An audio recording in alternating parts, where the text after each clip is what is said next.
Fantasy Island won't be seen tonight, so we can bring you a very special episode of The Gen X Files. Welcome to Gen X Files. I'm Jim. I'm Adam. And today's show is all about Explorers. F you, Explorers. Okay, here's the deal. Okay, well, can you at least explain before? Yes, I'm sorry. I have a lot of not mixed emotions. Nothing mixed about this. Very strong emotions. So last month, it was a love fest. It was our first loves because it's the month of love. We had an extra day of love. We did. Talking about things we love. Well, you know what? That's over. Because now it's time for some hate. It's Haterade, baby. It's Haterade month. We're going to be exploring the movies, no pun intended, that we just did not like growing up. No. We each have two movies this month. Jim's first movie is Explorers, which I gotta be, it's really funny. I know I saw it before. I know I watched it a lot because it didn't do well at the box office and it was on Cinemax or whatever, every day. Yes. I literally blocked out the entire third act. Explorers was one of the first movies that viscerally angered me to the point where, to this day, 30-something years later, I'm still pissed off about that movie. It was so funny because last week, as we were preparing to start watching this, Jim was like, I don't know, maybe it's not as bad as I thought. And the second it started, F this movie. Okay, here's the deal, okay? The reason why I hate it so much is it is such a great concept. The first two acts are pretty good. Yeah. I mean, they could have been a lot more developed. But it's, yeah. It's such a cool story of these kids dreaming about building a spaceship. Right. And then building a spaceship. The third act of this movie is the worst third act of any movie ever made. Yes. And it takes a turn that is so off-putting, that is so ridiculously just out of a different movie genre, whatever. Completely different movie, yeah. And it is bombastically and relentlessly annoying and awful. And just like you go through this journey with these kids, and then this is where we're going. Now, at the end, Adam and I will tell you what we think would make The Explorers a good movie. Well, there was a reason, and I don't want to place blame on the actors. I don't want to place blame on the directors. The director, the writer is pretty at fault. But really, this is a perfect example of why studio executives should not be involved in the creative process. Hey, guys. Yeah, all right. I'm going to be popping up. You get one time. I'm just going to warn you. I'm going to be dangling around the edges of this show a few times. I'm going to run down and give your kids some popcorn while they're waiting in the car. One of them's allergic to something. I don't know what it is.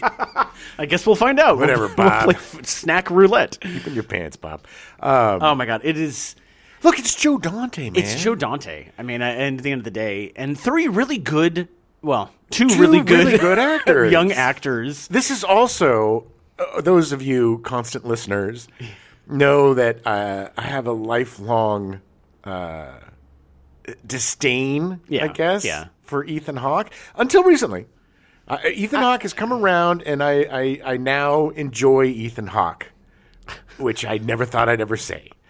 But if you have seen this movie, you understand exactly what I'm talking about. His performance is just... I just see Dante sitting there, after every take, going, Ethan, could you just tone it down a little bit? Just a little bit. Could you possibly take my notes? Sit still, Ethan. Quit being so distracting. You're not acting like a real boy. Yeah. He's anyway. It's we'll get into it. It's interesting. It's interesting. There's so much emotion in me right now. There's so many things about Ethan Hawke that I don't think you realize that you're going to hate so much. No, there's a lot that look.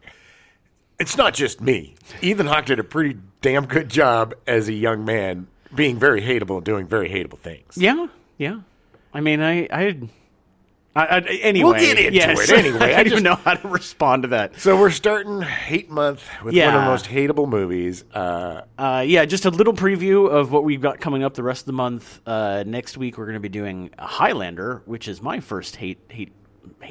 Yeah. Haterade. Haterade. Because Highlander is the stupidest movie ever made. We'll see. Yeah, it is. And then after that, we'll be doing the Transformers, the movie, the animated movie from 1986. Autobots, make a boring film. Which the whole thing is I saw it when I was young and I really liked it. And then I watched it again in college, not even 8 years later. And it was the most boring thing I've ever seen. That is super heartbreaking to me. When you watch something that you loved as a kid, and it doesn't hold up, and then you don't like it anymore, like when the nostalgia factor isn't strong enough, it's just not. But who knows? Again, I'm leaving an open mind because it might be better than I remember. That's the thing, is we're leaving open minds, right? Like, and the fourth one is Clerks, which I know I'm in the minority on that. But when that came out, I hated it because I thought it was just really bad acting in a two-shot. I mean, it is, and it is with a mildly clever script. That was too cute by half. But everything you're saying is true. We'll see. Maybe I'll love it again. I still love that movie. But I have become a fan of Kevin Smith since then, and I really enjoy a lot of his movies. Not all of them, but I enjoy him for who he is too. And and I think he's an interesting cat. But I'm curious. I'm really curious to see that one. But this one, Explorers. Oh, Jesus Christ, man. Yeah, it's just it's one of those things that even rewatching it yesterday, I was like, why? Why in the world did this go here? I mean, they even to the point with the third act where it was like they forgot which character was which character. Yeah. All the kids started acting completely different from the rest of the movie. And they never knew really what to do with Jason Presson. No, which is too bad because he's such a good actor. If you want to see Jason Presson in a good movie, watch The Stone Boy. Stone Boy, yeah. It's an adaptation of a really good short story. Robert Duvall is in it. Yeah. And it's a really good movie. I really liked him in The Lady in White. That was with the little short kid. I can't remember his name. Anyway, we'll get to him eventually. Okay. But the Lady in White was another one that was on all the time when I was young, and I loved that movie. Yeah. He was a good actor, and this killed him. It didn't kill him literally, but he was smart enough to realize he did not want to be involved in Hollywood anymore. Nope. It's just okay. Anyway, let's get into it. It literally killed River Phoenix. It did. I mean, it was delayed post-traumatic stress disorder. It was definitely a factor. That's for sure. All right. Well, let's do it. Let's get into it. Get into this bastardization. Take yourself back to 1985. Ooh. January 7th, the Japan Aerospace Exploration Agency launches Sakakagi, Japan's first interplanetary spacecraft and the first deep space probe to be launched by any country other than the United States or the Soviet Union. Pretty cool. Yeah, and as far as I know, the Sakakagi is still out there flying through space. Can I just mention something really quick? Yeah. It is so depressing that we landed on the moon again a few days ago, and nobody gives an ass. I did. I mean, I watched it. I get it. I did too. But, you and I are very... It's just not... People... not exemplary. They've had 50 years of people going, well, NASA's bloated and stupid, and so why are we using it? We also had 50 years of people saying nobody ever landed on the moon. It's a hoax. NASA's just a government agency to round us up and put us in camps, FEMA camps. I mean, it's pretty bad that NASA now has to rely on private companies to do the work that they should be doing themselves. So depressing. Yeah. My great uncle is turning in his grave, Sam Rayburn, who he helped develop NASA. Nice. June 24th, STS-51G, the Space Shuttle Discovery, completes its mission, best remembered for having Sultan bin Salman Al Saud, the first Arab and first Muslim in space, as a payload specialist. Yes, and then they discovered the SG Stargate, and they were able to go through and go to like a weird Egyptian-style planet. Something else about the moon thing that it just occurred to me is that the whole point of them landing that thing there was that it's being landed by where there's supposedly ice water on the moon. Didn't realize there was ice water on the moon. Yeah. This is how much the media does not care about the space. Like I said, it's extremely depressing. Yeah. And they want to, they're also starting to map out where they're going to put a base to launch the mission to Mars. It's so funny because they're like, the water on the moon, they'll be able to use it for drinking or to create rocket fuel. And I was like, well, they're going to make rocket fuel. Well, somebody has to. You got to keep the people hydrated while they're making rocket fuel. And the thing is that they're just using it as a way to be able to get to Mars faster.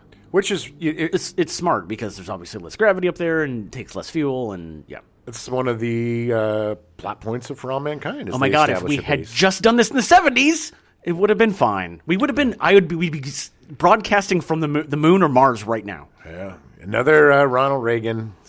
Great decision. Yeah, we gotta make sure we shoot those bombs out of space. Well, I just don't know. July 3rd, Back to the Future is released in theaters, gaining almost $15 million in box office over the extended holiday weekend. Just had to put that dig in there. Good movie right before this one, huh? Yeah, well, that was a factor with Explorers. Marty, next week there's going to be a horrible movie released. We have to go back to the future and stop them. There wasn't a lot of space stuff happening right before July 12th, so I had to include something. And then July 12th, Explorers is released in theaters, and then it went away very quickly. Yes, I saw it in the theater. Wow, you were one of the 50 people. I was, because the ads were pretty cool. Joe Dante, space stuff. It's a great concept. Yeah. It's a great concept. They did not market the third act at all in that in the marketing materials. Of course they didn't. I mean, who would go if it had big rubbery aliens in it? So sneaky. So weird. So Explorers was written by Eric Luke, who was born in 1956 in Palo Alto, California. Ugh. He attended the UCLA Film School and was the winner of the UCLA Film School Jim Morrison Film Award in 1978. Far out, man. I know. Number one, did not realize that Jim Morrison was an avid filmmaker. Oh, yeah. That's where he met not Manzarek. Ray Manzarek. Ray Manzarek. Who played the... Yeah. Yeah, but that's where they met, was in film school. Oh, okay. Mm-hmm. I literally don't know anything about Jim Morrison. Making a lot of tortured black and white films, like we all did back in film school. Yeah, he graduated in 1968. Other winners of the Jim Morrison Film Award include David Silverman, who worked on The Simpsons and directed The Simpsons movie. Good guy. And Adam Brody, who starred in The OC. Okay. And I don't even know if he's still acting now. So those are like the highs and the lows. Those are the two people I knew on the list. Right. So I guess like the height would be David Silverman. Right. The low would be Eric Luke, and then somewhere in the middle. Yeah, Adam Brody. Is Adam Brody, because he's inoffensive. Yeah. A rumor persists that the script for Explorers had been circulating Hollywood offices for years before it was made, and that it was bought by the studio because of a scene of children flying through the sky on bicycles. Appealed to Steven Spielberg for his film E.T. the Extraterrestrial. What? What'll happen is that you submit screenplays to studios. Yes. Somebody will read them. There'll be official acknowledgement of the fact that they've read it. Right. And then if somebody else has an idea for a movie and they're like, well, we read this in another movie, they'll buy that script to make sure that the writer doesn't sue them. Right. At some point, Explorers had something similar to kids on bicycles flying through the air. So they just bought it to shelve it? They essentially. So Spielberg could... They essentially bought it so that Spielberg could make E.T. and then not get sued for that scene. And then one night, Joe Dante, drunk off his ass at Spielberg's house, opened up a drawer. Was this script about? It just shows you how this movie should not have been made. No. It's so annoying. The film was originally to be directed by Wolfgang Peterson, having initially impressed Paramount executives with his family-targeted The Never-Ending Story, released in 1984. Never-Ending Story. Which I, for some reason, never realized that Wolfgang Peterson directed that. I didn't either. And that explains a lot about that movie. That's why it's so dark. Peterson wanted to film it in his native home of Germany. The studio decided to settle in the States with an American director, and Peterson was not long after commissioned by 20th Century Fox to take over the production of Enemy Mine, starring Dennis Quaid and Louis Gossett Jr., which was released in 1985. Another really good movie, a good sci-fi movie. Enemy Mine was another one that was on TV all the time when I was growing up, and Louis Gossett Jr. and Dennis Quaid were so good in that movie. Yeah. It was so imaginative to my young brain. It was cool. Hold on, are you having my baby? Yeah. Your baby. It was so good. It was great. We'll cover it at some point. It's just making me depressed that we're covering this movie. I know. The Haterade was our idea. Well, here's what's funny. After almost 170 episodes, yeah, we've never actively covered something that we don't like. We've covered a couple of things that I don't like. You don't like, and something that I haven't liked. but never something that we actively don't like. Right. So I'm curious to see how this show goes. Yeah, well, curious to see how the whole month goes. But hey, there may be some twists and turns and surprises. That's true. I hope so. This isn't one of them. No, it is not. There are no twists or turns or surprises. This movie is garbage. Well, the only surprise is this movie was made. That's it. So River Phoenix, man. I know. I'm just saying is that it was okay. Anyway, We'll get to it. I'll tell you who I feel the worst for about this movie when we get to it. Yeah. I'll tell you. The studio turned to director Joe Dante. Just coming off the success of Gremlins, Dante had become a wanted commodity in Hollywood, being able to pass on projects if he wanted to. Dante liked what he read, but did not feel there was a third act. At the end, when the kids went to the planet, they go and play baseball. That was the plot. Seemed like it wasn't quite enough. Yeah. I mean, so from the get-go, the movie had third act problems. I would have enjoyed watching the kids play Spaceball more than what I saw for the third act. I think they just over 30 minutes of playing baseball. Make it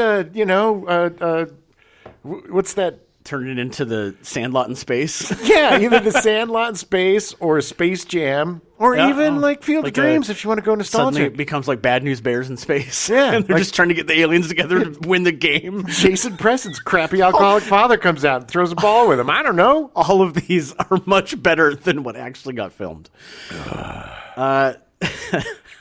While discussing the script with Paramount executives, they said, "We can work on it while we're making the picture." There you go.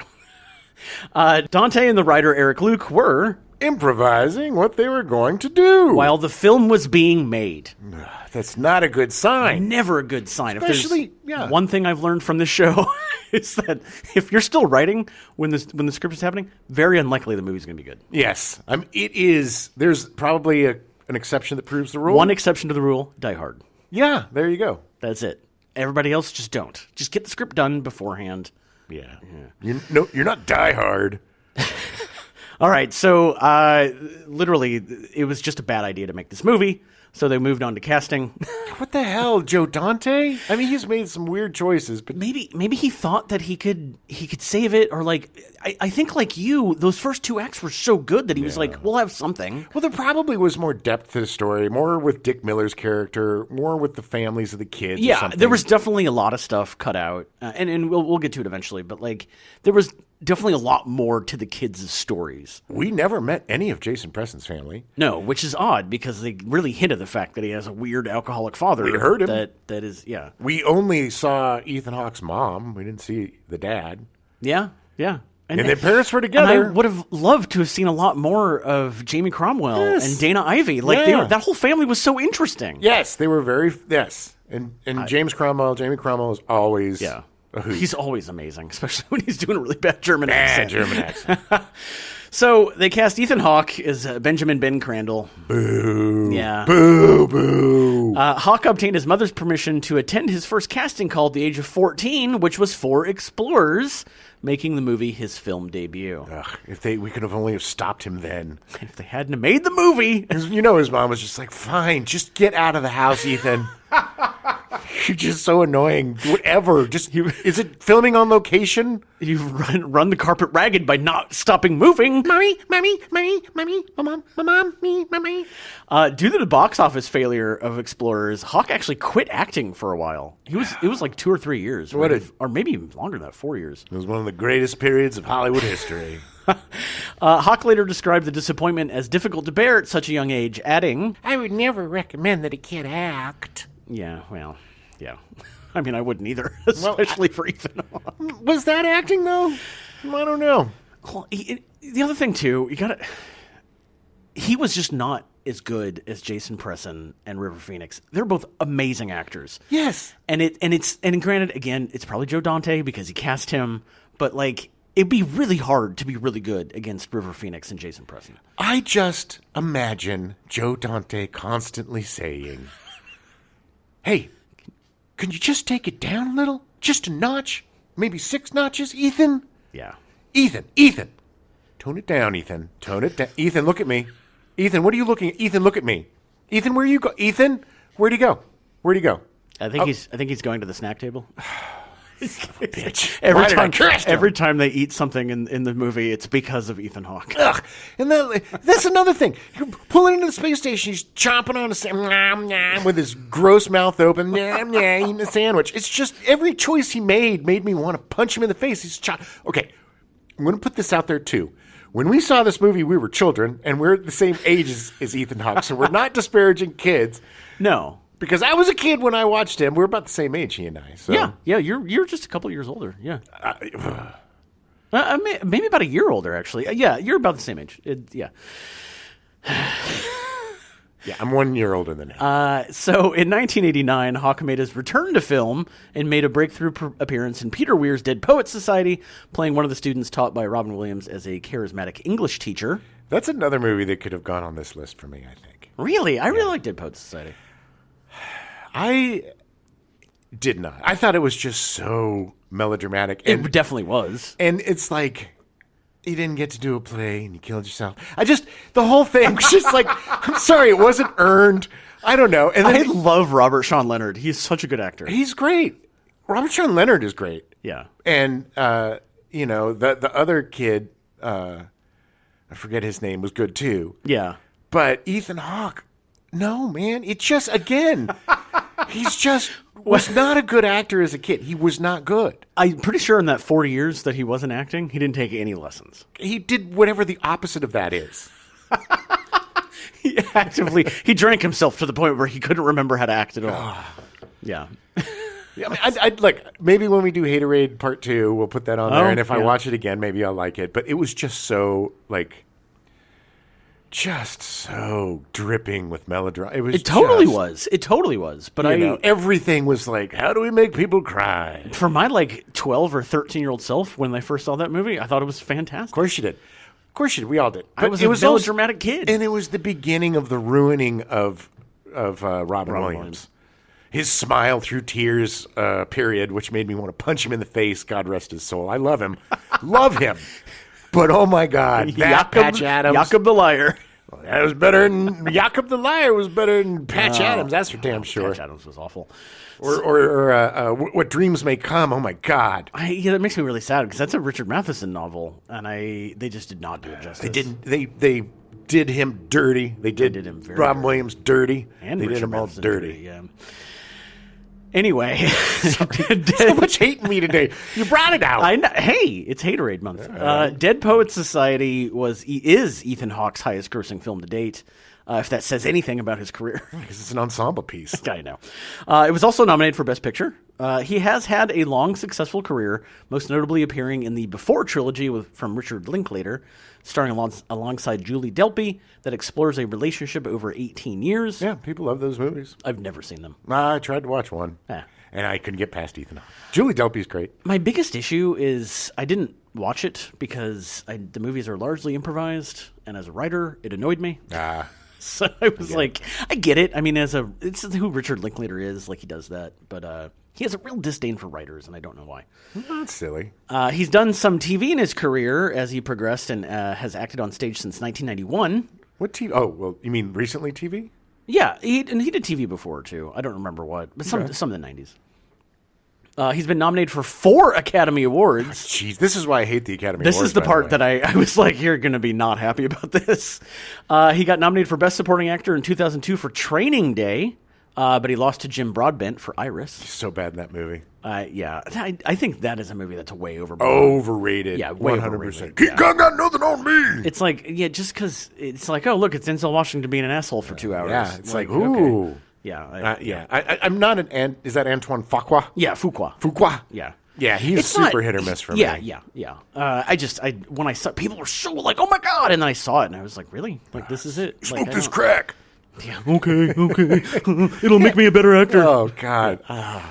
He actually got nominated for Best Adapted Screenplay for Before Sunset in 2005, losing to Sideways. And that's all improvised, right? Yeah, Best Adapted Screenplay for Before Midnight in 2014, losing to 12 Years a Slave. I'm not arguing any of these choices. This is the thing. They were set as adapted because they're mostly improvised. Linklater would give them, here's the beats, and then the dialogue and everything would be improvised. So him and Julie Delpy both got nominated for Best Adapted Screenplay. When we did Carbuncle, that was improvised. Yeah. So it was, I think, written by T and I, but story by a bunch of the actors because they came up with their own stuff. Yeah.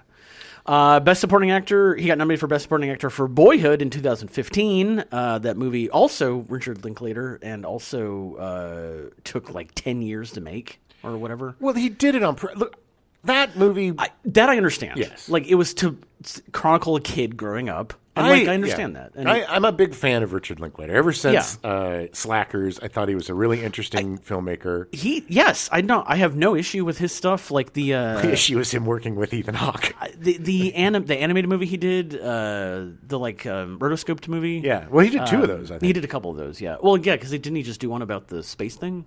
Or no, that was somebody else. Anyway, yeah. But anyway, I like Richard Linklater. Don't get me wrong. But Ethan Hawke lost the Best Supporting Actor for Boyhood in 2015 to J.K. Simmons for Whiplash. Deservedly so. Which is, he most recently can be seen in Leave the World Behind on Netflix from Sam Esmail, and then on an episode of the last season of Reservation Dogs. And he was also on Moon Knight. Yeah, I purposely didn't put that in because it was crap. But he was good in it. I will give him... Yeah, he was good in it because he was allowed to be big and crazy. Yeah. I mean, that was the only reason that he was interesting. I enjoy, I don't know why, but I do enjoy middle-aged Ethan Hawke. I did enjoy him in the Netflix movie, the one you just... Leave the World Behind. I enjoyed him in Leave the World Behind. The funny thing is that all of these that I've seen, I don't mind him in those. I don't have the hate for him like you do. Or did. What made him so hateable, and it's not, look, a lot of it has to do with behind the scenes stuff with him. Yeah. Stuff that just irked me, and then stuff that was really gross. Right.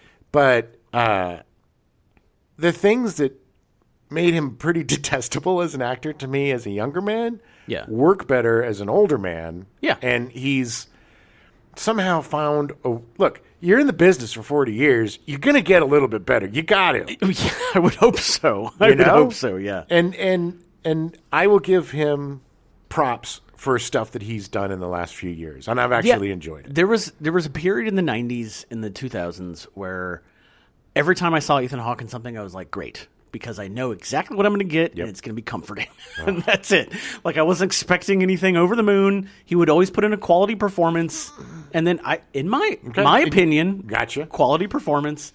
But it would never be anything to, like, blow your mind away. Like, him getting nominated. I mean, granted, I don't remember Boyhood at all. So, like, I know I've seen it. That was the beginning, for me, of being like, okay, he's not the worst. Right. Okay. So River, such a glowing compliment. He's going to put that right on his website. I'm finally not the worst. Finally not the worst. River Phoenix was cast as Wolfgang Mueller. Phoenix was born River Jude Bottom on August 23rd, 1970 in Madras, Oregon. F his parents. I know. Naming him River Bottom. Well, yes, they were all... He was the first child of Arlen Dunitz and John Lee Bottom. The fact that who's named Bottom, that just weirds me out. He has 4 younger siblings: Rain, born 1972, Joaquin, born 1974, Liberty, born 1976, and Summer, born 1978. So they were all Rain Bottom, Joaquin Bottom, Liberty Bottom, and Summer Bottom. A lot of bottoms. It's just awful. It's no wonder why he changed his name when he started acting. Phoenix's parents named him after the River of Life from the Hermann Hesse novel Siddhartha, and he received his middle name from the Beatles song Hey Jude. In an interview with People, Phoenix described his parents as hippie-ish. No really? Shit.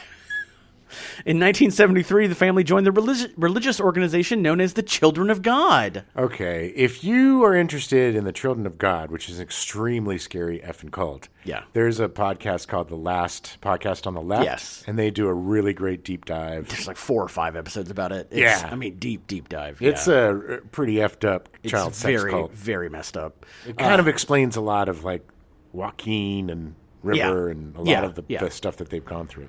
His family settled in Caracas, Venezuela, where the Children of God had stationed them to work as missionaries and fruit gatherers.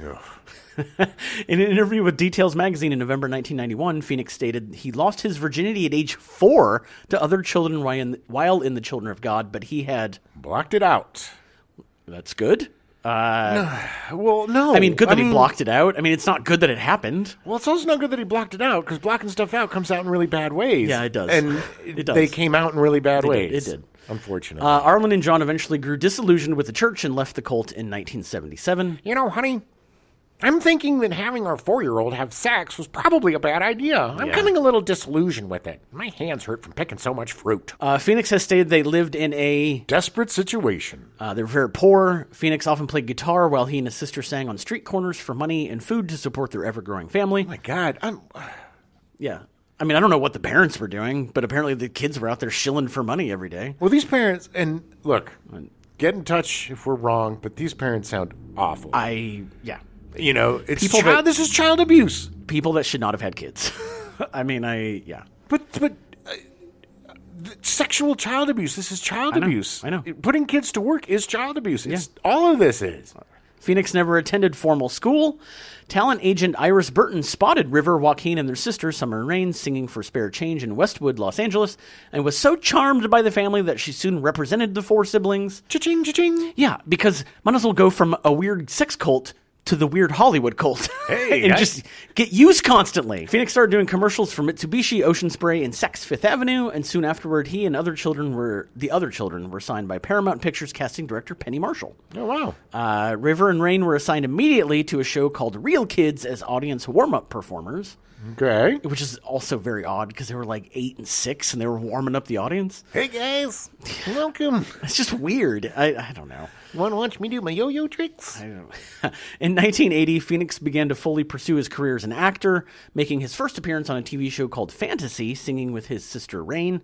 In 1982, Phoenix was cast in the short-lived CBS television series 7 Brides for 7 Brothers, in which he starred as youngest brother Guthrie McFadden. Isn't that a Broadway show or musical? It is. I didn't look to see. I'm assuming it's based around that. 7 Brides for 7 Brothers. It was a musical, but I don't remember. Anyway, Phoenix arrived at the auditions with his guitar and promptly burst into a convincing Elvis Presley impersonation, charming the show's producers. Well, thank you very much.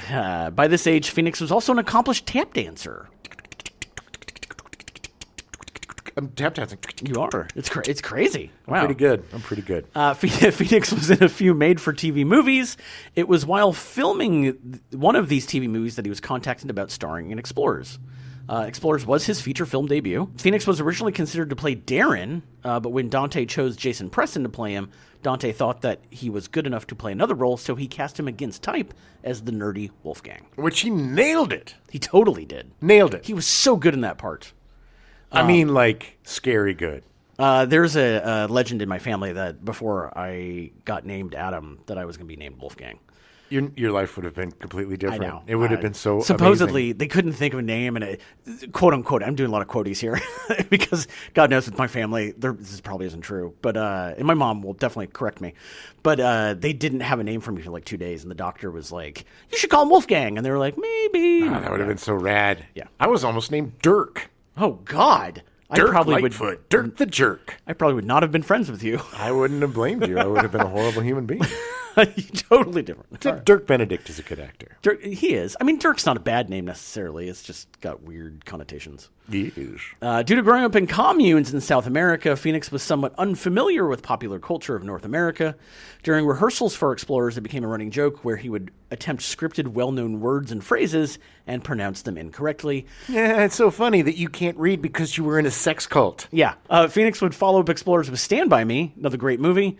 And we did a whole episode about it, so make sure you listen to that. Oh, my God. So good in that, too. And then he did The Mosquito Coast in 1986. That is Harrison Ford's favorite movie that he did. It's so good. It is an amazing movie. He plays one of Harrison Ford's kids. Harrison Ford plays a scientist who moves into the Amazon with his family. They made a series, I think, on Apple TV about it. Yeah. But if you want to see Harrison Ford with long hair being a weirdo and unlike anything you've ever seen him do, and an amazing performance by River Phoenix, watch Mosquito Coast. So good. In 1988, he would star in Running on Empty, directed by Sidney Lumet, co-starring Judd Hirsch, Christine Lottie, and Martha Plimpton. Yeah, he's like a kid on the... like in the witness protection program, or he witnesses something. It's funny. I'm pretty sure I've seen Running on Empty. I don't remember anything about it. I've seen it, but I think that's what it's about. Yeah. Phoenix would be nominated for Best Supporting Actor at the Oscars for the movie.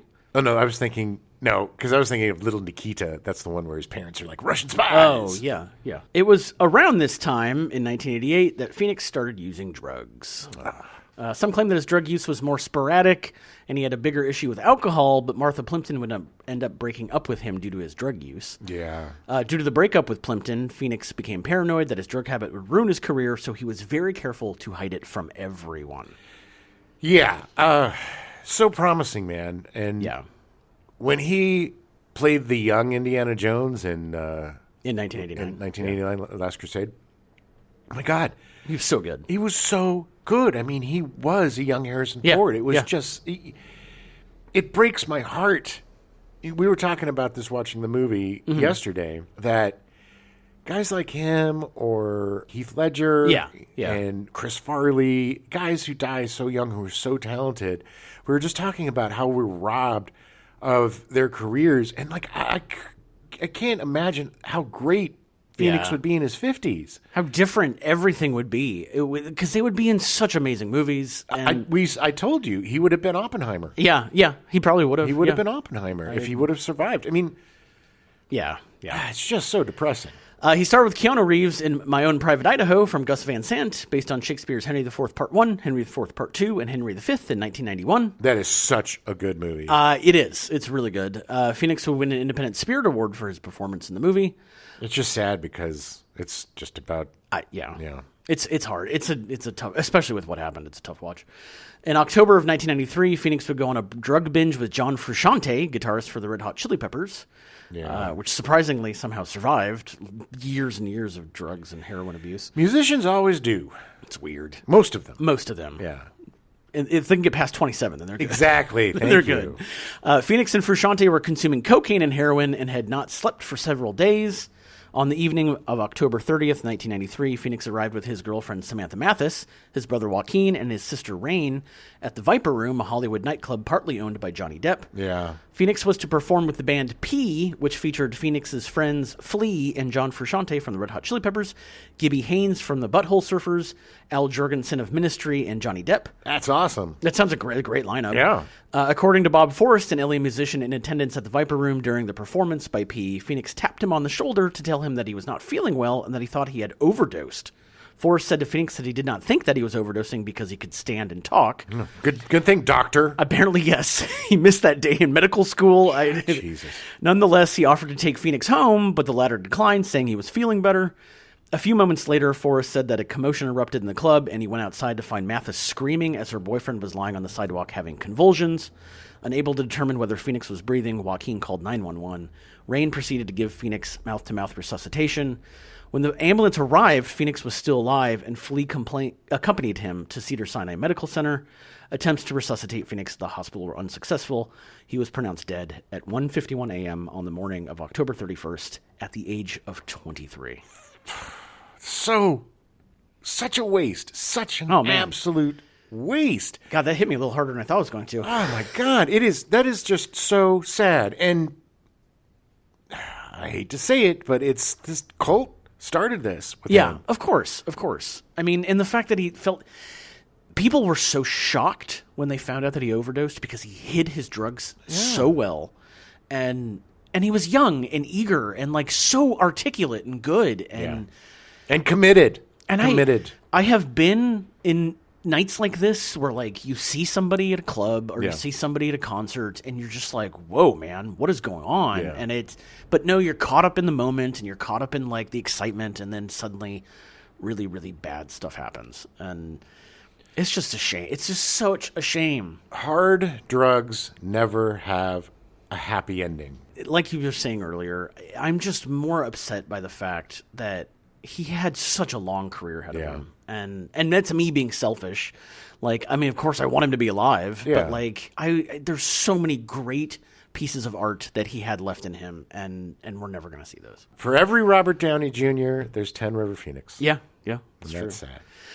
Phoenix had 2 movies released posthumously. Silent Tongue from Sam Shepard, a Western horror film released in 1994, also starring Richard Harris and Dermot Mulroney. I don't know if I ever saw that. I don't think I did. I love Sam Shepard, so and Richard Harris is great. But I mean, it's a Western horror movie. I'm going to have to find it. Yeah, definitely. Dark Blood, another movie that he was in the middle of shooting when he died, which was released not until 2012. The film was directed by George Sluizer, who had directed The Vanishing and its Dutch predecessor Spoorloos. Ooh, I like The Vanishing. Yeah, they're good. It also starred Judi Davis and Jonathan Pryce. It is the only film where Phoenix was playing the villain. He apparently was really enjoying it. It was revealed in October 2011 that director George Sluizer had held onto the footage, fearing it would be destroyed, and that he had re-edited the material and believed that with some adjustments, a completed film could be released in 2012. Against the Phoenix family's wishes. Yeah, I mean... He tried to get their blessing, and they were like, no, and he released it anyway. I get it. I kind of get both sides. Yeah, you know? I mean, part of me wants to see it, because I want to see his... final performance. And him playing a bad guy. Yeah. Like, that sounds really, really interesting. But, I also get it. It wasn't a complete performance, so what do you do? It's kind of a gimmick. Yeah. I like I said, I get both sides. I err on the side of the family. Exactly. They cast Jason Presson as Darren Woods. Jason Presson! Presson started his career in TV with a TV movie called Wishman in 1983 at the age of 12. I'm the Wishman. Ask me wishes. It also featured an early performance from Linda Hamilton. Nice. He made his feature film debut in 1984 in The Stone Boy, starring Robert Duvall, Frederick Forrest, Glenn Close, Wilford Brimley, Linda Hamilton, and Dean Cain. Yeah, back before Dean Cain was an a-hole. Yeah.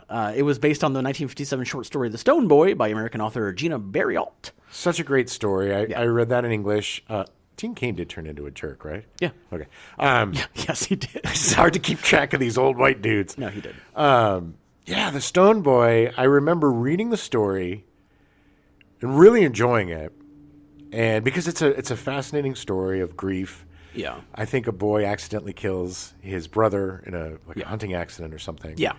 And he is stoic. I mean, he is very, hence the Stone Boy. He just won't talk. He won't do, And his grandfather, played by Robert Duvall, tries to. It's just a really, really good movie and a great performance. I have to see it. I've never seen it. I eventually at some point we'll probably cover it. But it's got Wilford Brimley, diabetes, and it's got Glenn Close and everybody. Yeah, it sounds great.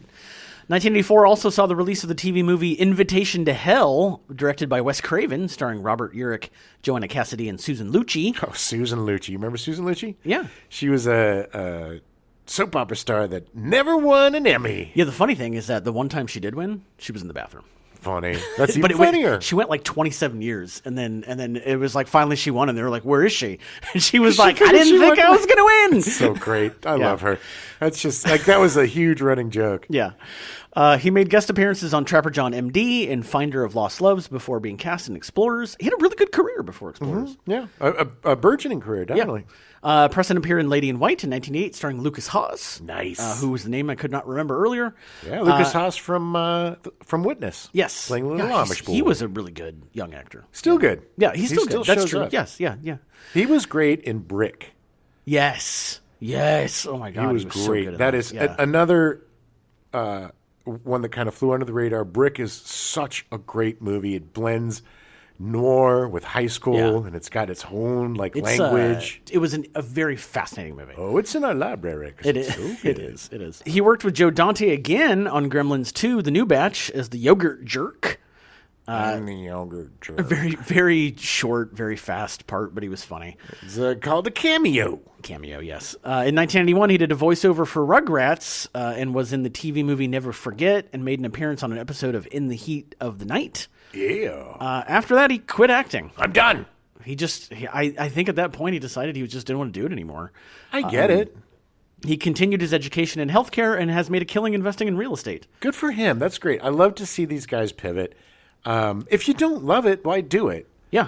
I mean, there's no reason. I mean, I don't. I'm sure he's encouraged by his parents and stuff, but he got to a point where he's like, well, I don't really want to do this. He's a difficult dude because he's not really a leading man, but he's definitely he would have been a really great character actor if he would have kept going. He would have been one of those unsung heroes that lasted. Right. Just he's in like 10 movies every year. Playing it's just cops and random TV episodes and stuff. Yeah. He would have had a great career. Showing up on SVU as a rapist or something. Mad respect for the fact that he realized he just didn't want to do it.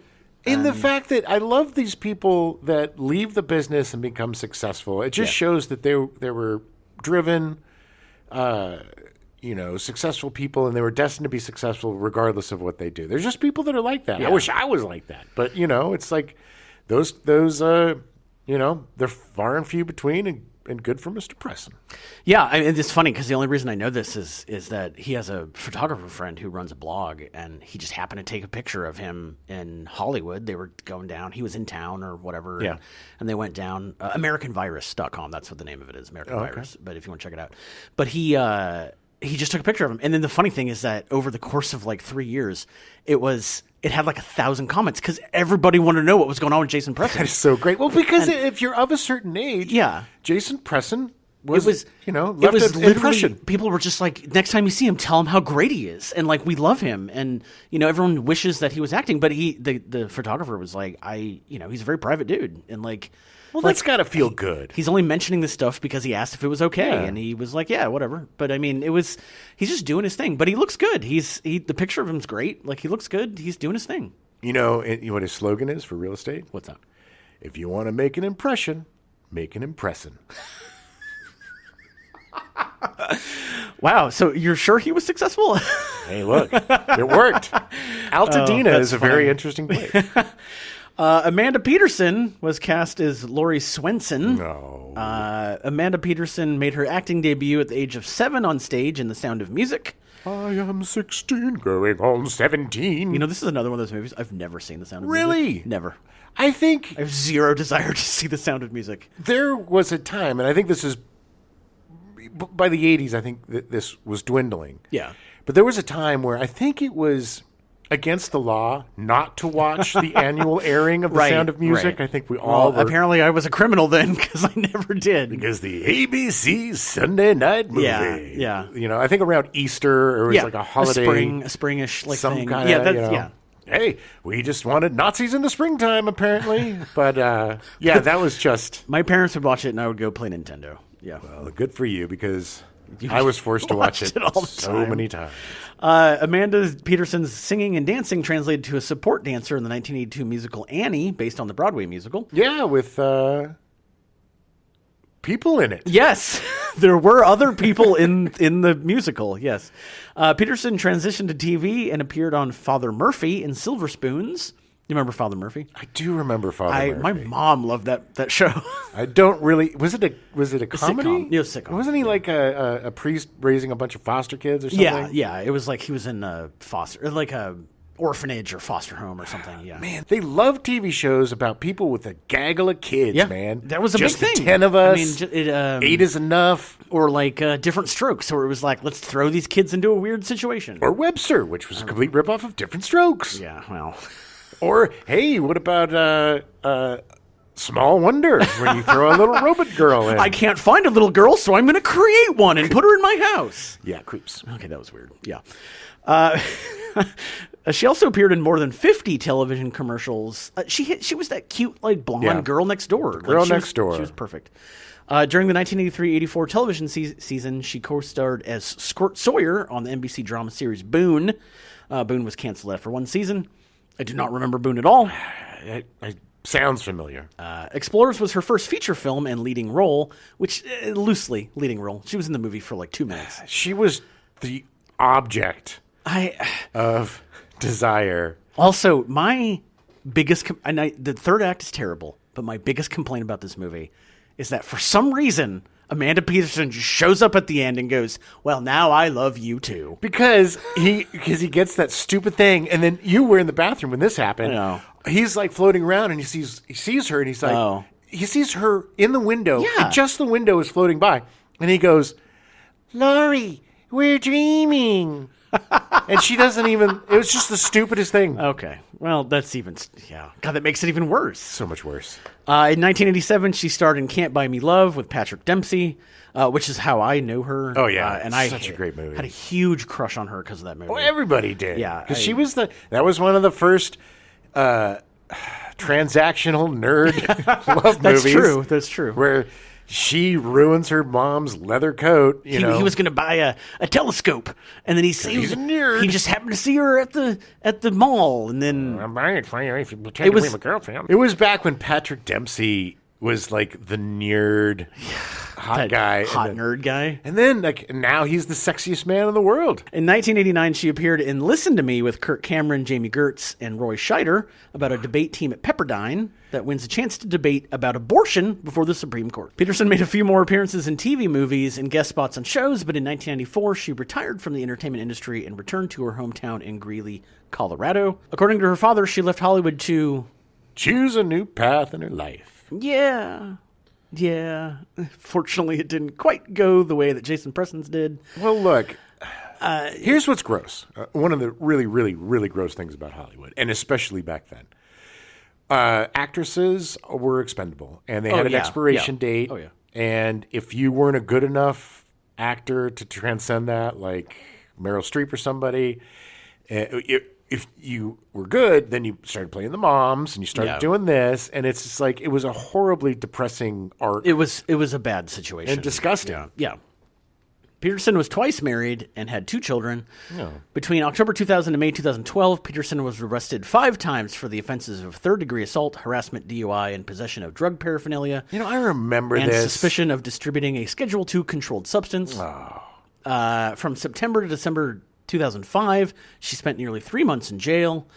Peterson's last arrests were for a misdemeanor DUI and possession of narcotics equipment charge in April 2012 and suspicion of child abuse in May 2012, which was later dropped. Yeah.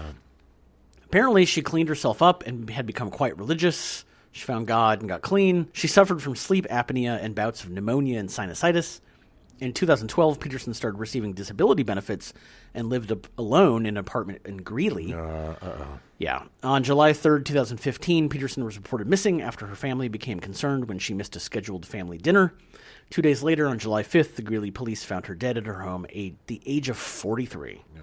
While the police did not comment on specific details due to an ongoing investigation, they said Peterson's apartment door was unlocked, but there were no signs of foul play. Despite her parents being convinced that Peterson had put the drugs behind her, her autopsy showed that she died from an accidental drug overdose. According to the coroner's report, Peterson had undergone a hysterectomy shortly before her death and was prescribed gabapentin for post-surgical pain management. She was also taking morphine at the time of her death. According to the report, she obtained the drug from a friend a week before she died. The coroner's report concluded Peterson experienced a morphine effect that triggered respiratory failure, leading to her death. So they cast Bobby Fite as Steve Jackson. Growing up in Dallas, Fite began his show business career at the age of 6 after taking it upon himself to contact local talent agent Kim Dawson. Hey, Kim Dawson, you gonna check me out? When recounting the experience years later, Dawson explained, he said, I want to be an actor. I remember how amazed I was. I told him what he'd have to do, and he said, I can do that. In the following years, Fite worked as a child actor and model, appearing in local commercials and print advertorials. Nice. With his youthful looks and Texas drawl, Fite was frequently cast as a Southern boy, primarily playing roles several years younger than his true age throughout most of his career as a child star. I kept saying that it was Brad Pitt. Yeah, that's true. Yeah, because he looks like he got Brad Pitt. He does. In 1982, Fite made his television debut with a co-starring role in the NBC Movie of the Week, The Long Summer of George Adams, starring James Garner and Joan Hackett. Nice. The TV movie was directed by Stuart Margolin. Baby. Angel from Rockford Files. One of the best character actors ever and an amazing director. Yeah. In July of that year, Fite made his feature film debut with a small role as Dulcie May's son in Universal's film adaptation of the Broadway musical comedy The Best Little Whorehouse in Texas, starring Burt Reynolds and Dolly Parton, adapted and directed by Colin Higgins, who wrote and directed Foul Play and 9 to 5. Oh, third time was not the charm on The Best Little Whorehouse in Texas. Definitely check out our Foul Play episode. We covered that. Colin Higgins is fascinating. Foul Play is a great movie. Yes. And Best Little Whorehouse in Texas is not. Okay. And 9 to 5 is a great movie, too, yeah. Which we will cover at some point. Fite would focus on TV for the next few years. His biggest role came in Silver Spoons, appearing as J.T. Martin in the first 2 seasons. Oh, yeah. I remember him. I almost said Ricky Martin. No, Rick Schroeder. Ricky Schroeder. Rick Ricky. At the time, he was Ricky. But now that he's a right-wing a-hole, he's Rick. Yeah, him and Dean Cain cornholing each other. He returned to features in 1985, playing supporting characters in 2 other movies released with Explorers.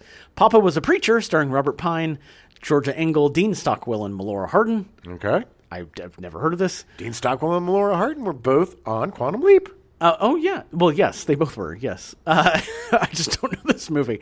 The Legend of Billie Jean also came out that year, starring Helen Slater, Keith Gordon, Christian Slater, Dean Stockwell, Richard Bradford, and Peter Coyote. That was a good movie. It was so weird. It was like...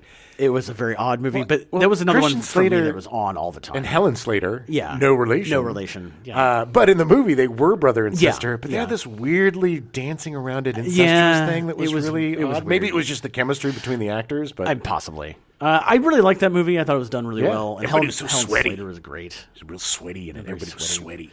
It's a great movie. It was very much early of its time, but it was a good movie. Good movie, yes. Yeah. Throughout the rest of the 1980s, Fight worked behind the scenes on film sets, but did not appear on camera again until 1992, when he returned to acting with a small role in the suspense thriller Fatal Charm. In the film, Fight portrayed Bud, a high school acquaintance of Valerie, played by his former Explorers co-star Amanda Peterson, who finds danger after she falls in love with a serial killer portrayed by Christopher Atkins, who starred in The Blue Lagoon in 1980. All those words make up a bad movie. Although filmed in 1989 and intended for a cable television release, the film was shelved for almost 3 years due to post-production and marketing difficulties and was never aired on cable, but instead was released direct-to-video in February of 1992. There were so many direct-to-video horrible movies. That was the demise of the Coreys, was once their addiction took over, all they could do were these like gross kind of just softcore, awful, weird, like, it's a thriller, suspense thriller, and it's just him making out with people, and it's just weird. Being nude. In September 1994, Fight appeared in what would be his final on-screen role in an episode of Walker, Texas Ranger. Yeah, what a shame. And the episode entitled Badge of Honor, Fight made a cameo appearance in the episode's final scene as a UPS man who delivers a package to Walker. Here's your package. Thank you very much. I'm going to take my package, and I'm going to go punch you in the face. My dad loved that show, and I never watched it, but he loved that show. I get it. He was a huge Chuck Norris fan. And then I apologize to your dad. No, it's fine. I'm sure I relentlessly make fun of Chuck Norris. After leaving show business, Fight returned to Dallas. In 2002, Fight began work as a home developer, which he is still doing now. Great.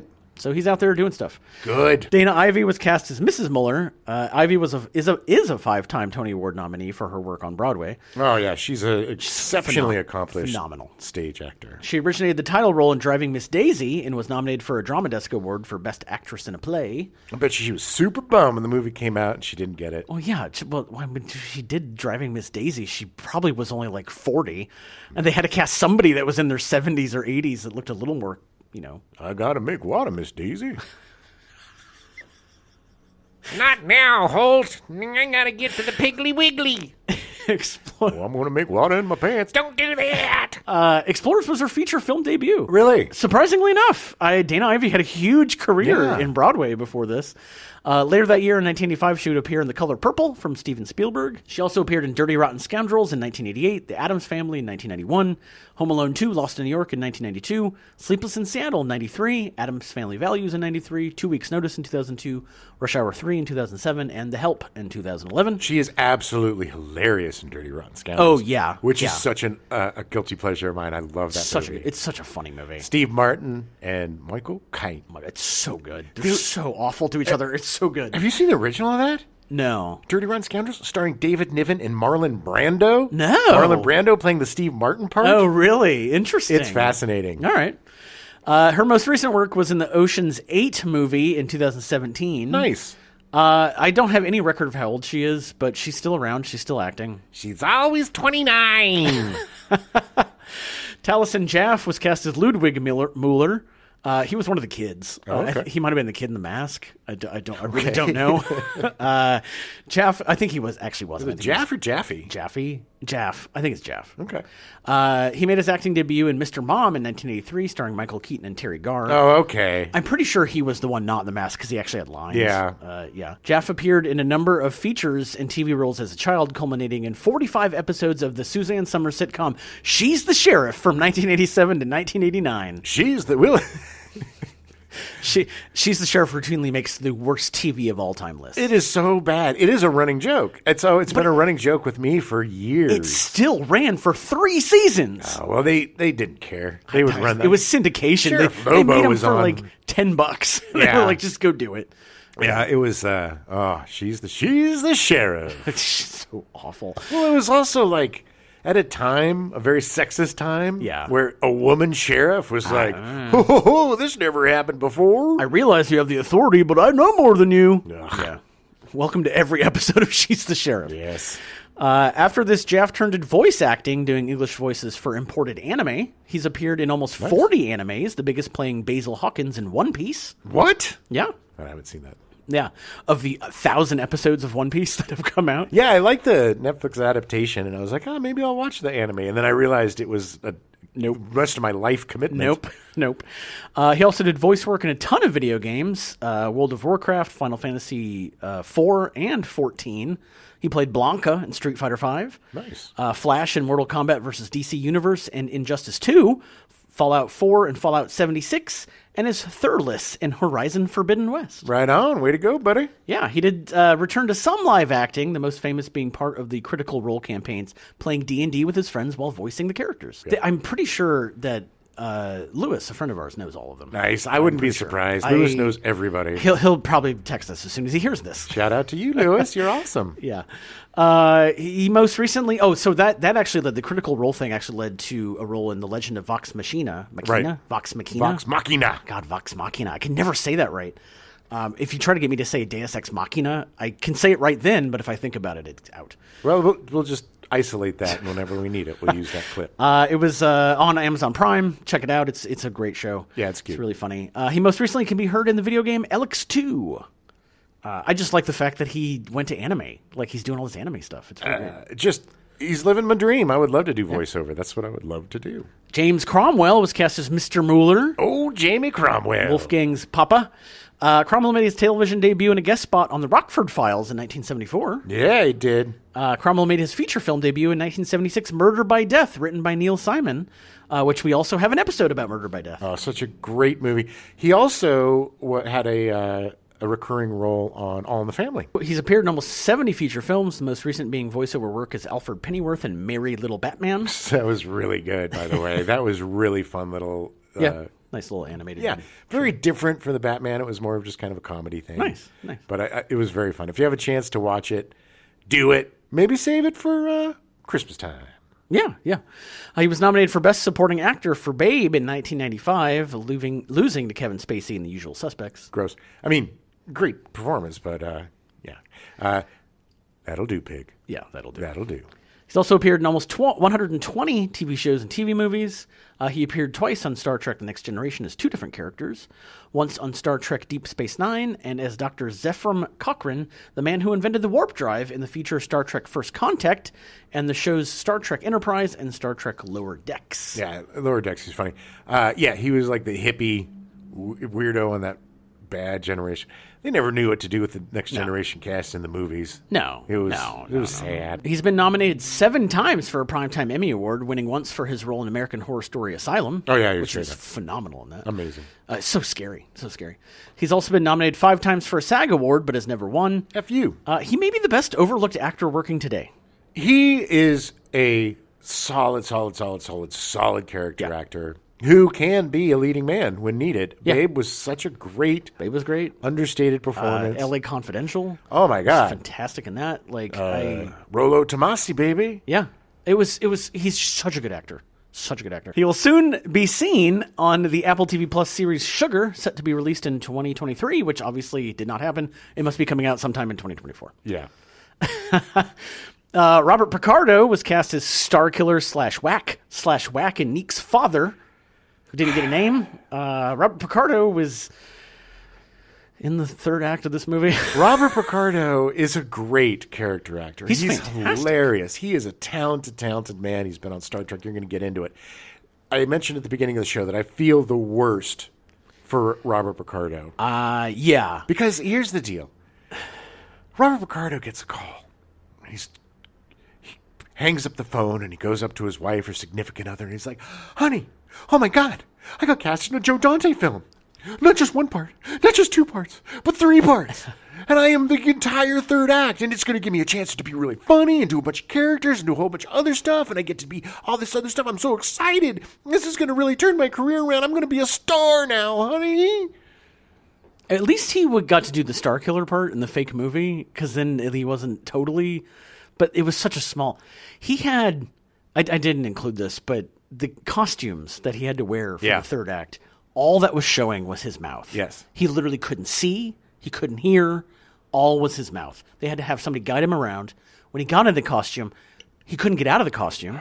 So there were times people would see him during breaks where he would be sitting there and you just hear him quietly crying because the costume was so uncomfortable. So awful. I mean, that is like, where's OSHA? The thing on his head that becomes the creature's head for the kid, he said it weighed about as much as a microwave, and he had to balance it essentially around, and if you leaned too far, it'd fall over.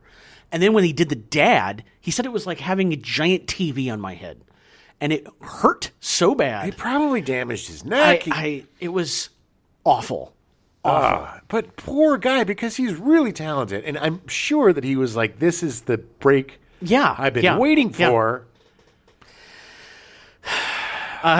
So he made his television debut on an episode of Kojak in 1977. He had a recurring role in the sitcom Alice. His feature debut was in The Howling in 1981, directed by Joe Dante. Right, not a very funny part. Alice, based on the Martin Scorsese movie, Alice Doesn't Live Here Anymore. Oh, is it? Mm-hmm. Wow. I don't think I've ever seen Alice. I always thought it was something else. The son in the TV show is the same. Oh, is it? He played the son in the movie, I believe. Oh.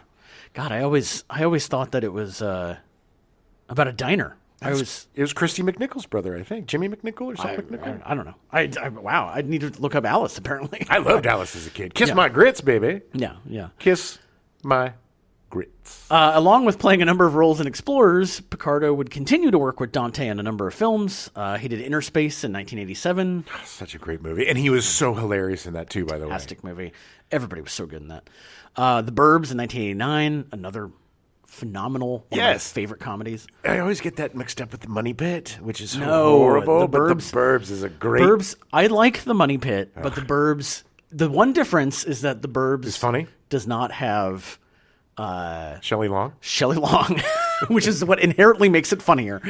It's just the most unlikable performance by Tom Hanks of anything that he's done. I really enjoy The Money Pit, but also I saw that during a Catholic camp, which I don't know why they showed us The Money Pit, but it was on that. Remember when I was telling you about the TV that had the thing? That was the first movie you watched, and that was The Money Pit. Well, that's why you like it, because you like the technology. Nostalgia. That's why. It's not a good movie. It's not a good movie, but it'll always be there for me. But The Burbs is a great cult movie. God, it's so good. It's so good. We will cover that eventually. It's such a good movie. Isn't Corey Feldman in that? Mm-hmm. He's great. He's really fun. He's the neighbor who starts the party when he realizes that the neighbor guy. It is such a great. It is the thing I wanted to have happen on my street in my neighborhood. Sure. Like I wanted to go outside and watch the neighbors getting all conspiratorial and trying to invade somebody's house. Like it was. It's like the other side. If it's like the point of view of the neighbors if the Addams Family moved into your neighborhood. Right, exactly. Yeah. He also was in Gremlins 2, The New Batch, with Joe Dante in 1990. Yes, and he was the security guard who got romanced by the lady gremlin. That's right. He had lots of smooches on his face. He was so good in that. Matinee in 1993, Small Soldiers in 1998, and Looney Tunes back in action in 2003. Looney Tunes back in action, that's the one with Brendan Fraser? I think so. Yeah. That was funny. Matinee was with John Goodman. It was a really great movie about the era of drive-in movies and B movies where they had the gimmicks of the rumbles and the rumble seats and the shock seats, smells, and stuff. Smell-o-vision. I'm pretty sure. I was going to say I don't think I've seen that, but now that you say that, I'm pretty sure I have. It was really good. Yeah, and I actually really enjoyed Small Soldiers. It was entertaining. Yeah, I saw some concept short about a sequel or imagining a reboot or something, and it looked really cool. Cool. Joe Dante is just such a solid director. Mostly. Well, he learned from this. Let's hope so. Really, couldn't have made anything worse. Picardo appeared in 15 episodes of The Wonder Years and 54 episodes of China Beach, but is perhaps best known as the emergency medical hologram on Star Trek Voyager, appearing in 166 episodes, as well as the feature Star Trek First Contact and on an episode of Star Trek Deep Space Nine. He was beloved. Yeah. Picardo can most recently be seen in an episode of NCIS, an episode of The New Quantum Leap, and on the animated Star Trek Prodigy. Oh, what was he on Quantum Leap? I missed him. He was in the first season, I believe. Oh. Wish I would have had my peepers out for Picardo. My Picardo peepers. I don't remember. I'll have to look it up. Karen Mayo Chandler was cast as Carla. Mayo Chandler was a model, appearing in Playboy in 1989. Okay. She had a small role in Beverly Hills Cop. She appeared in a number of B movies, and her career never really took off. Unfortunately, she was diagnosed with breast cancer in 2005. And she died in 2006 at the age of 48. She was Starkiller's girlfriend. That's okay. Yeah. Sorry. Yes. Thank you. That's sad. That's sad. A lot of real tragedy in this movie. a lot of tragedy in this movie. Yeah.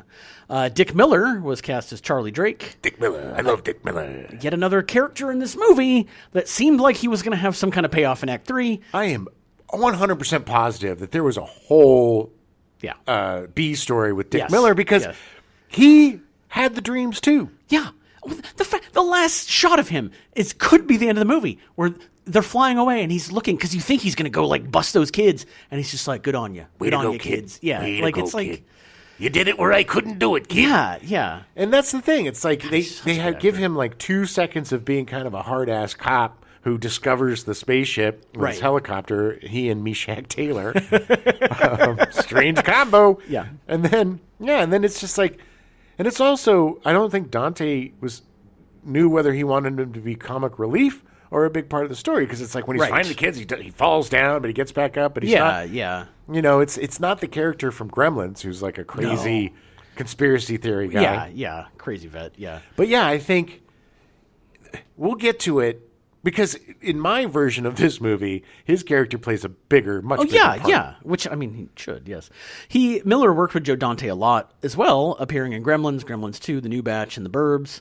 He also made appearances in Piranha, The Howling, A Bucket of Blood, The Little Shop of Horrors, Not of This Earth, Chopping Mall, Night of the Creeps, The Terminator, Small Soldiers, and Koweït.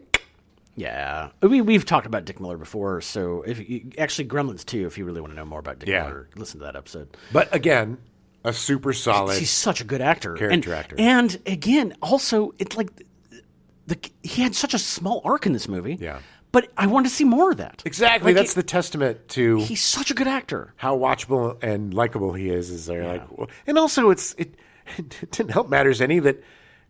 He was just ancillary, like had the exact same experience. Yeah, but that doesn't matter. As Ethan Hawke. Yeah, I don't think they had enough. They didn't have enough to cut him out. It's like, well, we need him to discover. Well, yeah, because how else are they gonna? Yeah, they just shot themselves in the foot so many times. So mad. Meshack Taylor was cast as Gordon Miller, the other co-pilot of the helicopter. Co-pilot. Taylor's best known as Anthony Bouvier on the CBS sitcom Designing Women from 86 to 93, for which he was nominated for the Primetime Emmy Award for Outstanding Supporting Actor in a Comedy Series. Did he win? I don't believe he did, no. But I do not know who won over him. He was beloved. He was also known for his portrayal of Hollywood Montrose, a flamboyant window dresser in the 1987 film Mannequin and its 1991 sequel. Mannequin... The first one is a guilty pleasure. 100% guilty pleasure. Kim Cattrall. So not a good movie. No, but Kim Cattrall is so charming in it. And then Mannequin 2 was just bad. Oh my God, Mannequin 2, awful. Mannequin 2, piece of poo. I think that was the name. that was the tagline. Yeah. He made his feature film debut in 1978 with Damien, The Omen 2.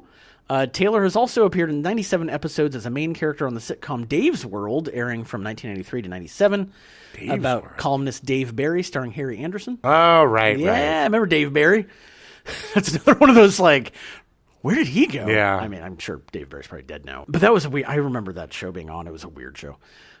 His last role was a 2-episode guest stint on Criminal Minds in 2014. Yeah, he was really good. I remember that. Taylor died of colorectal cancer on June 28th, 2014, at the age of 67 at his home in Altadena, California. Ugh.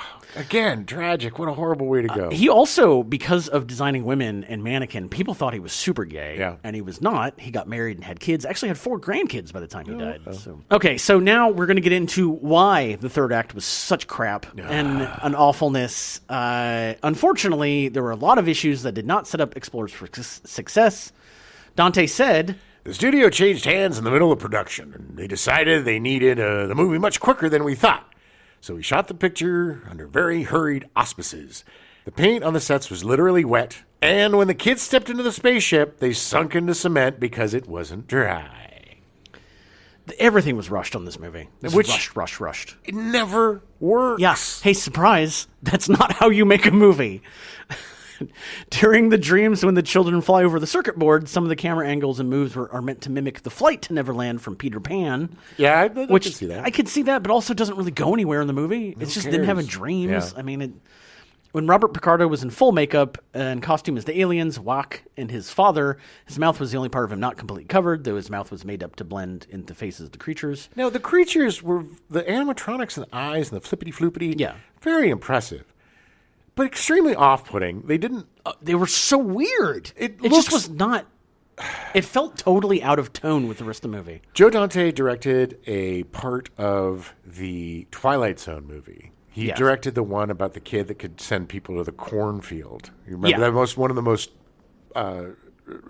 of the most known episodes of the Twilight Zone. And Joe Dante loves the Looney Tunes, cartoons, just like me. The creatures from the Explorers looked like they were a couple of suits they had laying around from the Twilight Zone. It was the same kind of weird. It was just odd. Yeah. I mean, that wouldn't surprise me at all. Probably the same guy. Rob Bottin, who worked on The Thing and RoboCop, did the makeup effects. So I don't know if he created those suits or if he did but it was him. Rob Bottin is fascinating. He worked on everything. The suits are incredible. Yeah, I mean, they look great. They just were in the wrong movie. And they just were too weird. I mean, they were weird. Yeah. It just wasn't, the movie just shifts so hard. In Act 3, they fly past the moon, and then all of a sudden they're flying into a giant penis ship, and it's like, what is going on?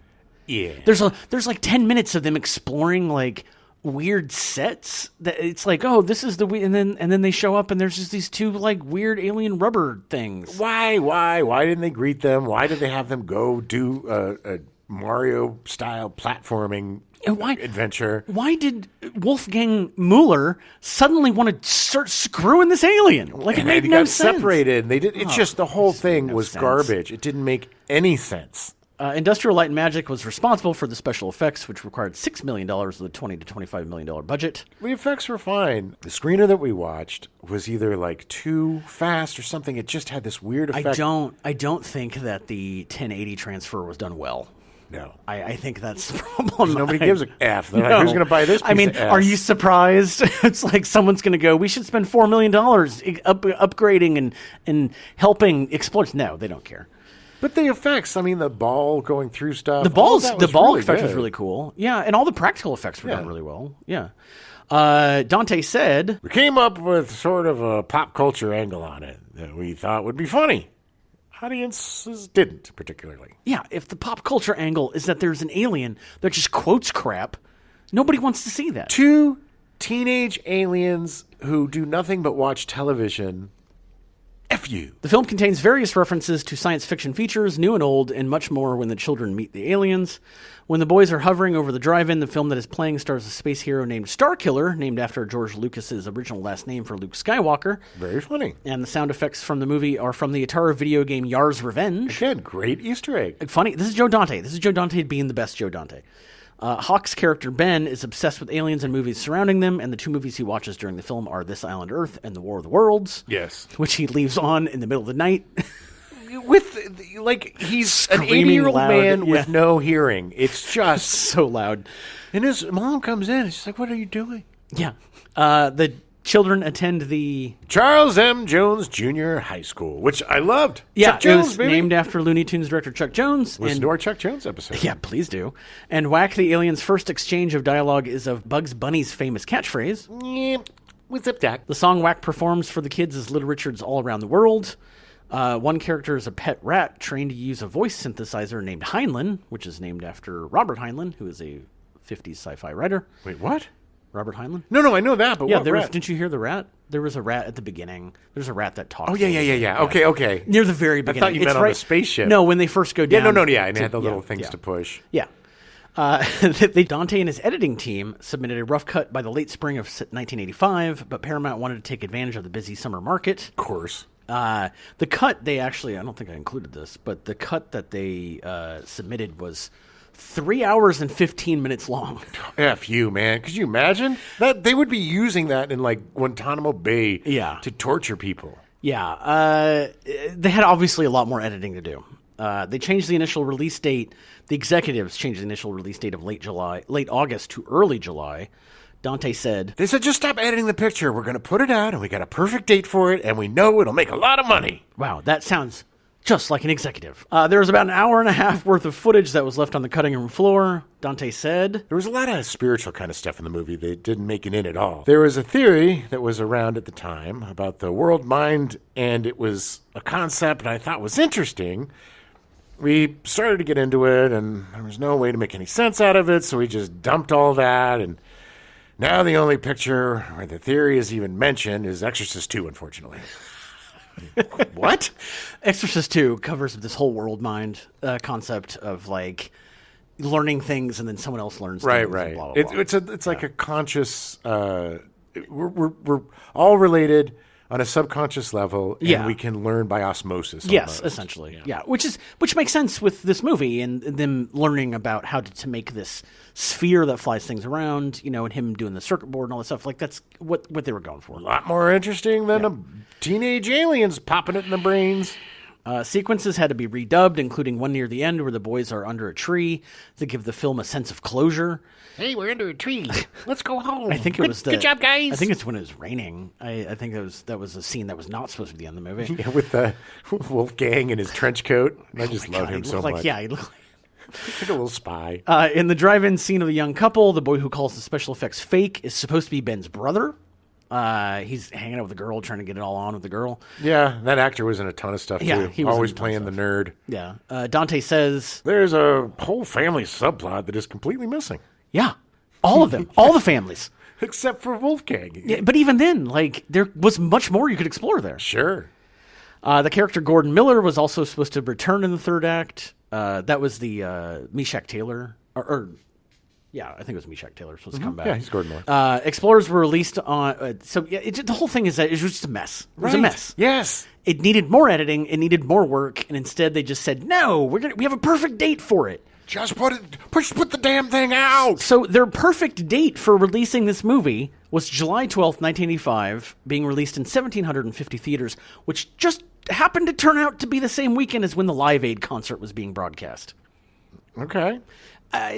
Now, granted, I understand that movies are great and movies are important, but the Live Aid concert was a weird phenomena. It was aired on TV for like 40 hours. Yeah, that was... And it drew like 100 million viewers. Yes. We mainly had 3 networks. Yeah. And I think this was on MTV or something. It was a thing for... I think it was also MTV, but they did parts of it on primetime. Oh, yeah. And, it was huge. But it wasn't... So, honestly, not the best choice to release a feature film that probably wasn't very good during that weekend. Yeah. Back to the Future had also opened the previous week on July 3rd, a Wednesday, and dominated the entire summer. Yeah. Explorers suffered badly its opening weekend and afterwards quickly disappeared. By the end of its run in theaters, it earned just under $10 million. Got my $5.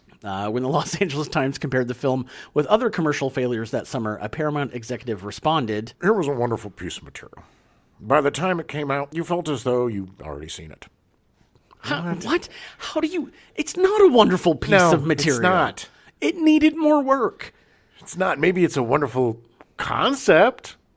Many of the international markets released the film later in December of the same year. Yeah, that helped. I don't think they worked on it anymore. So, it's not like there was an international version.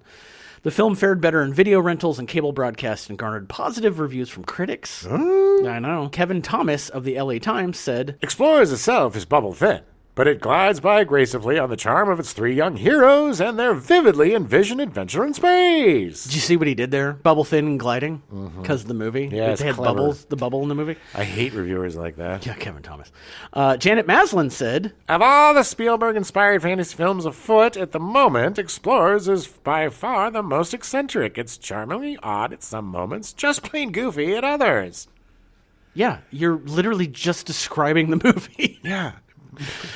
Over time, Explorers has gained a cult following among fans of Dante's work, as well as science fiction fans and those who feel it is an overall family-friendly film. Well, they're not wrong about that. Yeah. I could see if you're a huge, like, Dante head, that, like, it's like, oh, yeah, it's not one of his better movies, but there's still quality. Well, it's got a lot of what Dante heads love, which is the sci-fi stuff, and those goofy goofball puppet costumes are very in line with all of the other goofy goofball puppet things that they do, like the Gremlins or Small Soldiers or the Twilight Zone. It's just he's got this kind of look to it, but unfortunately that look was completely wrong. Yeah. Dante reflected on the film by saying that he is appreciative of the warm reception it has earned over the years, but continued by saying, The problem is for me is that the movie you'll see is not the movie I wanted to make. It's the movie I got to make up to a certain point and then had to stop. It's hard for me to look at it because it's not the film I quite had in mind. Yeah. It's not the film that anybody had in mind. The missing and cut scenes are presumably lost, as Dante tried searching for them in recent years. Then was just like, F it, I don't care. He like went through 2 boxes and was like, that's enough. He's like, I got a closet with 18 boxes. Look through 2. I'm good. Who cares? According to The Hollywood Reporter in 2014, Paramount was developing a remake of Explorers through their now defunct low-budget label Insurge Pictures. Ugh, come on. Deadline reported in 2018 that Cary Fukunaga and David Lowery are working on the pilot for a new adaptation of the film, and neither have gone anywhere. Yeah, because they're just like, okay, Explorers. Now what? Nobody can figure out what to do with the third act. Okay. Except for us. Right. And here's the deal. So this is the way that I would have made this film. And then you can say the way that you would make this film. I'll probably agree with you. So the thing that you have is you have 2 great leads and an okay lead. But they have an interesting family dynamic. Like, they could have played up Jason Presson's family's, his dad being like a loser or alcoholic and this stuff. Yeah. But they just completely discount all that by him saying, "Oh, my dad's a good guy. He's just unlucky." Okay, well that, so your home life isn't really that bad. No. And, they could have had some sort of, maybe parental conflict with Ethan Hawke's parents. Yeah. And then maybe, in the midst of the Mueller house, maybe Wolfgang is being overlooked. And maybe, so you have these 3 damaged kids or these 3 misfits that come together and get this, stumble upon however you want to do it with the mind thing or whatever, but get these plans about building a spaceship. So they're building the spaceship. So they're getting this information. But they're going around, they're stealing stuff or whatever. So we have this shadowy figure played by Dick Miller, who is a sheriff, who seems to be investigating. Almost seems to be like, oh, is he the bad guy who's going to come after them? And so he's kind of dogging them. And then you have conflict with the families. Maybe Jason Presson's dad, beats him or something, or, he gets in trouble and he can't help them anymore. And so the actual real conflict. Let's put some conflict in this movie. Yeah, I know I'm against manufactured conflict, but some conflict. No, but there's easy ways you could organically make conflict. So the goal is to make the spaceship. It's the journey rather than the destination, right? And getting to get the spaceship and getting the information and finding everything and finally putting it together. And they get to the point where they're, we're getting to the climax of the movie.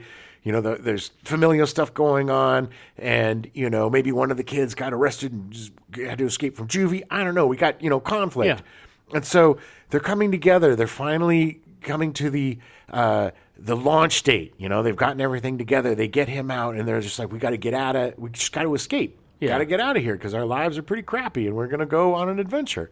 So they're almost there. They're just about to get to the ship, and then, here comes Dick Miller. And you think, he's going to stop him. Oh, yeah. Because all the other cops are coming. Right. And he's get in the car. Come on. And he gets in the car. They get in the car, and he's like, when I was a kid, and he tells them the story of like how he wishes he had all the information too, he and his friends, but they were too chicken to do it. And he really admires these kids for doing it, and he's going to help them get there. And he's driving, and the cops are coming, almost like the E.T. with the kids flying on the bicycles, the thing that got the movie purchased in the first place that had nothing to do with the movie.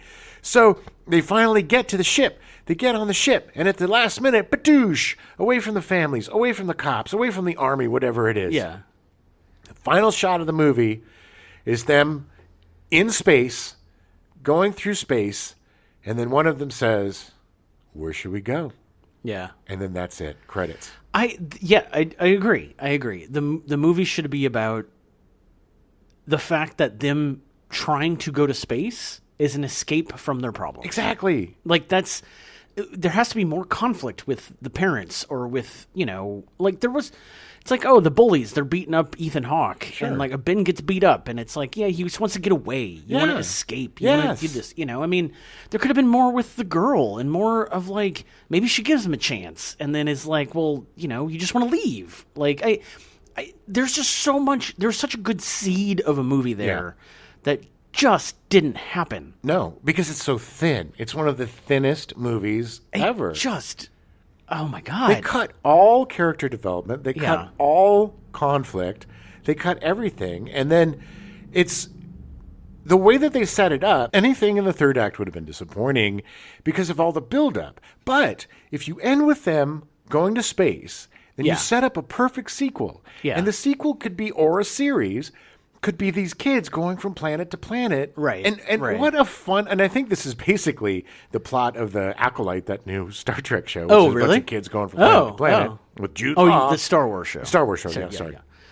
But, it would have been really interesting to have almost a kid Star Trek kind of thing where, these three goofy kids are, Yeah, and they can come home whenever they want to. They can go back out. Like, there's so much more you could do if they just didn't have them leave and go to space in the movie. Or the destination, the fact that they made it. There was literally no reason to care about why these kids wanted to make the spaceship. No. And go to space. No. And that showed in the third act with the fact that none of it mattered. Well, and also the alien characters are awful. There's no character to them. No, There's a horny girl. Why are they there? Who wants to get it on with Wolfgang. And then there's basically a stand-up comedian. Yeah. Who's just doing bits and then singing. And then they're all like, okay, I guess we're into it. But even Ethan Hawke is like, this is lame. Yeah. Why would they bring us here? This is lame. That was the best, was that, I was expecting more. Yeah. We all were. Everybody was. And then when you're like, when the realization that they're just kids and the parent comes and chews them out, it is embarrassingly awful. Yeah. Grabbing his big old belly. It just goes on forever. And there's no repercussions. I mean, they just let them leave. It's not like the father should have eaten them or something. This is why. So they get out. It's just like, I'm mad at you, and then the kid aliens are like, well, we should probably go, and then the lady alien's like, take that, and instead of giving it to her boyfriend, Wolfgang, she gives it to the kid that never even really talked to her. And it's here, take this magic thing. And at the end of it, they get back. They end up crashing into the ocean. Sinking the ship. It's a river. For whatever. A body of water. Yes. It goes under the water. They don't have it anymore. But the girl, the love interest, the Ethan Hawke love interest, wakes up. Somehow sees it and goes, I should go down there. And then suddenly she's in their dreams too. And then Jason Presson's gone. Yeah, where did he go? Yeah, and that's like my favorite line in the thing where Ethan Hawke goes, Lori, we're dreaming. Oh my God! They try to hold hands and they hold hands and he's all, and then they look around and there's Wolfgang. But where's Jason Presson? I guess they couldn't get him for that last bit of work. God, I don't understand. None of it made sense. None of it, and it is such a unsatisfying ending to an unsatisfying movie. But what made me so angry is when I saw it, I really was into the first couple of acts. I love movies where kids are doing something, outside of the adult world, whether it's a Stephen King book, where the kid, like The Talisman or something, or It, or, E.T., where these kids have their own world that they're exploring away from the adults. But the problem is there was absolutely no conflict with that. There was nothing stopping them from doing what they want. Even the guard dog was like, he liked to chew bubble gum. It's just he's weird. Exactly. Everything that could have added a little something to the story, they cut out. It was just, there's never been a more thin movie by Joe Dante. It's just like, it's an anorexic film. Anorexic. At this point now, I have never seen a movie that's more disappointing than this movie. 100%. There's such good potential, and part of me is like, please remake it, do a show, do something and fix it so that people can see a good version of this. You do a show. The first season is making the ship, and you have 8 episodes to really, you don't make it dark and brooding, but you make it. You raise the stakes. Yeah, raise the stakes. That's you make the big kids part. Yeah. actual characters with kid problems and stuff. Yeah, you focus on the bullying. You focus on the bad family life, and these kids, it's an allegory for escape. It's like a better version of that horrible Dick Donner movie, American Flyer. Oh yeah. The most ham-fisted abuse story ever. Right. I have never seen a worse movie. The way that the beer opens there. Oh, Daddy's got bad juice, and then and then we're gonna make a flyer. And I feel badly saying that because I know I had friends that were working for them at the time when they made it, and it was like their passion piece because, you can't be 100% all the time. But you need it. If you mushed these two horrible movies together, maybe you get one good movie. There's definitely something there. Anyway, that's all I got. Haterade number 1. This is. Still hate it. Definitely, yes. I actually did not hate it before I watched it this time. Now I kind of do. But definitely, it's worth seeing because it is a good example of how not to make a movie. Well, it's also fun to see River Phoenix he's playing so good something in that this. he's never played before. It's great to see Jason Presson. He's so good. It's fun to watch Robert Picardo. It's great to see James Cromwell playing a weirdo German with a really bad accent. Although they have no screen time. Like, for this movie being almost 2 hours long, all these great actors have no screen time. We're not recommending you watch this movie because it's good. Well, yeah. Number one, you got to actually find the movie. Which don't bust your back doing it. It's definitely not worth the effort of... it was one of the hardest movies for us to watch, to try to find it. God, to try to stream it. Half a dozen different sources fell through. It was tough. This one, so much effort for just such a bad movie. It's almost embarrassing. But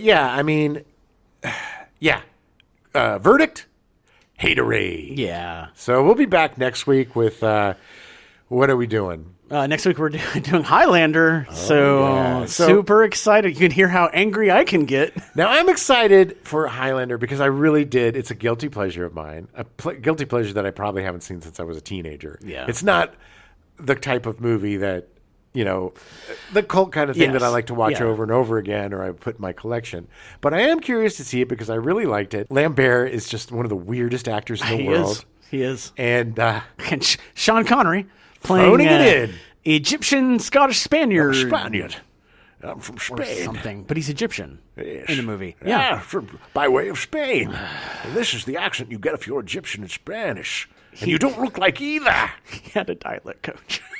Oh, man, that guy killed himself. He committed suicide 3 days in. I will say the one caveat with Highlander coming up is that I did not see this movie until I was in my 30s. Okay, so well, that totally makes that tracks. But it's bad. But just like you seeing the Transformers when you're older and hating it, maybe I'll come around to your side. Maybe verdict Haterade. We'll have to see. So join us next week to see. It's going to be too nostalgic. It's not going to happen. I don't know. Well, hey, I've grown up. Anyway, Explorers, crap.